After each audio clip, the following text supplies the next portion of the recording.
It started as an ordinary summer night, the kind where everything feels too warm, too quiet, and somehow a little unreal. There were 7 of them in the circle of friends, all classmates since junior high, all convinced that nothing could ever really break them apart.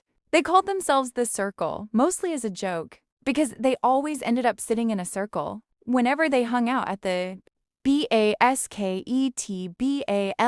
court at the back of the school or inside someone's living room during late-night talks.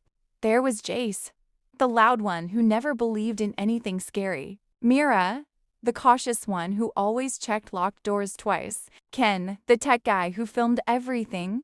Leon, the quiet observer who barely spoke but noticed everything. B, the prankster. Rael, the athlete. And Sam, the newest member who had transferred only a few months ago and somehow became part of them faster than anyone expected.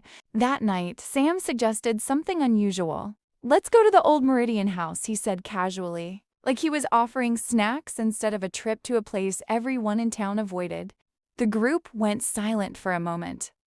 The Meridian house wasn't just abandoned, it was avoided. People said it used to belong to a wealthy family that disappeared overnight. No bodies, no explanation, just an empty house and a locked gate that somehow never stayed locked.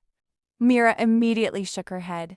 "That place is cursed," my cousin said. "It's just an old house," Jace interrupted, laughing. "Ghost stories don't kill people." That was enough for him to win the argument. It was always enough. So, at exactly 10:37 p.m., they stood in front of the iron gate of the Meridian house.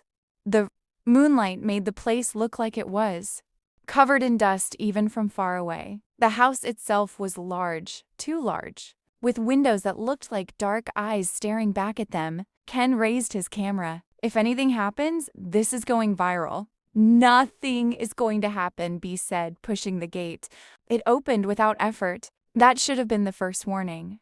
Inside, the air felt colder than outside, like the house was stealing warmth from their bodies. The floorboards creaked under their steps, even though no wind moved through the broken windows.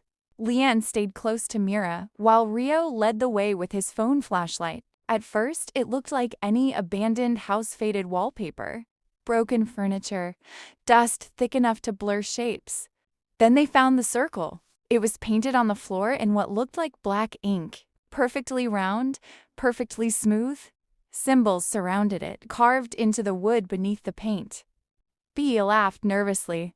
"Okay, that's creepy. Probably just some art project." But Sam